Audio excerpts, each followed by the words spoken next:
السلام علیکم دوستانو، ستړي مسئ. زمونږ د نن درس دی لینګویج، ژبه، او مونږ نن زده کوو د دې ژبې ډولونه، ټایپس آف لینګویج. دا هم نن مونږ زده کوو په همدې ویډیو کې. دوستانو ټول مونږ درته تشریح کړي دي مخته په ویډیو کې. که چیرې تاسو دوستانو زمونږ په چینل کې نوي یاست، چینل درسره سبسکرایب کړئ، ویډیو درسره لایک کړئ او له ملګرو سره یې شیر کړئ. لینګویج، ژبه، د دې تعریف. Language is a structured system of communication used by humans, either spoken, written, or signed, consisting of words and rules, grammar. Language is a structured system of communication used by humans, either spoken, written, or signed, consisting of words and rules, grammar. ژبه د اړیکو یو منظم سیستم دی چې انسانان د خبرو، لیکلو یا اشارو ډول سره کاروي چې له کلمو او ګرامري قوانینو څخه جوړه ده. دا د دې تعریف سو. دا ژبه راخیستل شوې له کومه ځای ده او موږ یې څنګه پیژنو؟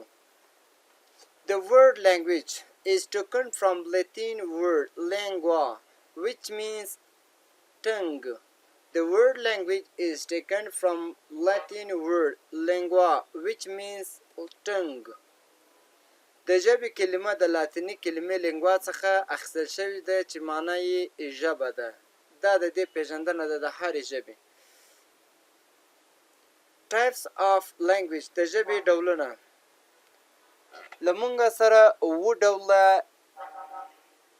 ژبې، یعنی د ژبې اووه ډوله له مونږ سره دي. اووه ډوله ژبې مونږ لرو، لکه spoken language، شفاهي ژبه، written language، لیکل شوې ژبه، formal language، رسمي ژبه یا ادبي ژبه، informal language، غیر رسمي ژبه یعنی غیر ادبي ژبه، non-verbal language، غیر لفظي ژبه، sign language، اشاروي ژبه، programming language، برنامې ژبه، هغه ژبه چې په هغه کې موږ د کمپیوټر برنامې زده کوو یا یې کوو.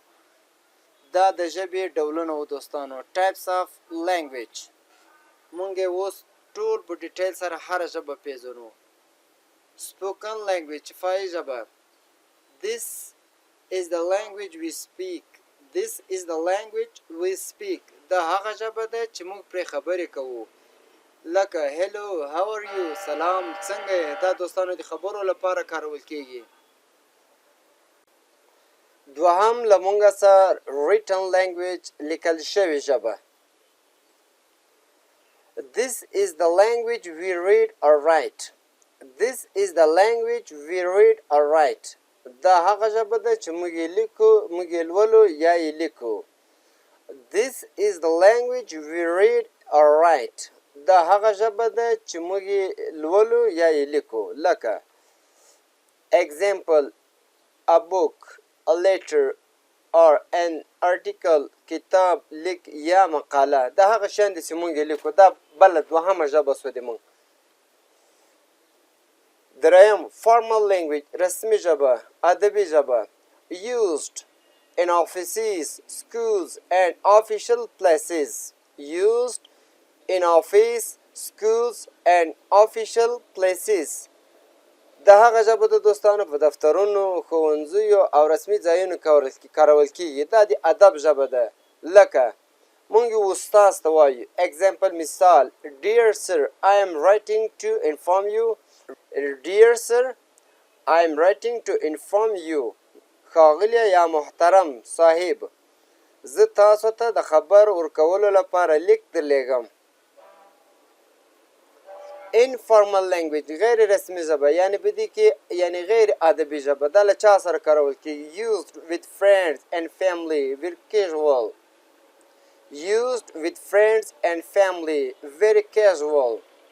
د ملګرو او کورنۍ سره کارول کیږي ډېر په آرام، لکه hi، what's up، څه خبره ده، نور دغسې الفاظ دوستانو چې هغه موږ د دې لپاره کاروو چې هغه له خپلو فیملي یا لنډوالانو سره کارول کېږي دې ته informal languages وایي یعنې غیر ادبي ژبه په دې کې ډېر د ادب الفاظ نه کارول کېږي no words just body language or gesture no words just body language or gesture نه الفاظ یوازې د بدن ژبه یا اشارې کاروو لکه like nodding for yes or smiling لکه د هو لپاره سر ښورول یا مسکا کول like nodding for yes or smiling لکه د هو لپاره سر ښورول یا مسکا کول دا له موږ سره پنځم ډول ژبه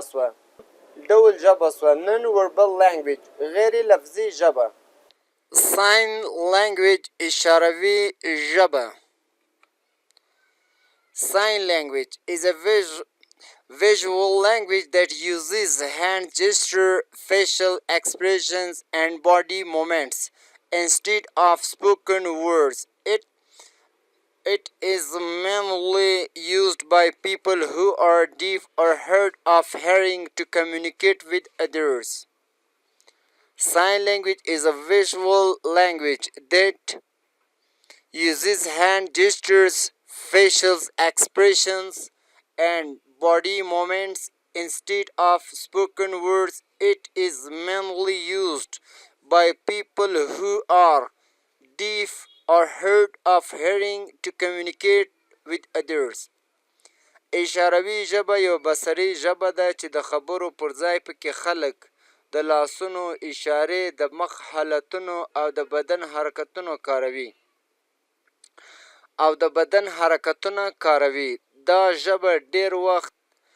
دا ژبه ډیری وخت د هغو کسانو لخوا کارول کیږي چې اوریدلی نشي یا اوریدلو کې ستونزې لري یعنې دا د کڼو هغه خلک چې کاڼه وي غوږونه یې کار نه کوي د هغو خلکو لپاره دا ژبه کارول کیږي لکه like American Sign Language نور هغه مخفف الفاظو کې هم کارول کیږي لکه ASL مثال American Sign Language لکه د امریکا د اشارو ژبه Programming language برنامې ژبه A programming language is a type of language used to communicate with a computer. Humans use it to give instructions to computers so they can perform specific tasks like calculations, displaying websites, storing data and much more. برنامه‌یي ژبه یوه داسې ژبه ده چې انسانان یې کمپیوټر سره د اړیکې لپاره کاروي په دې ژبه کې انسان کمپیوټر ته وایي چې څه کارونه وکړي لکه محاسبه ویبپاڼه ښکاره کول یا معلومات ثبتول نور دغسې مثال لکه C++, جاوا، پیټیم نور دغسې دا ژبه د پروګرامینګ لپاره کارول کیږي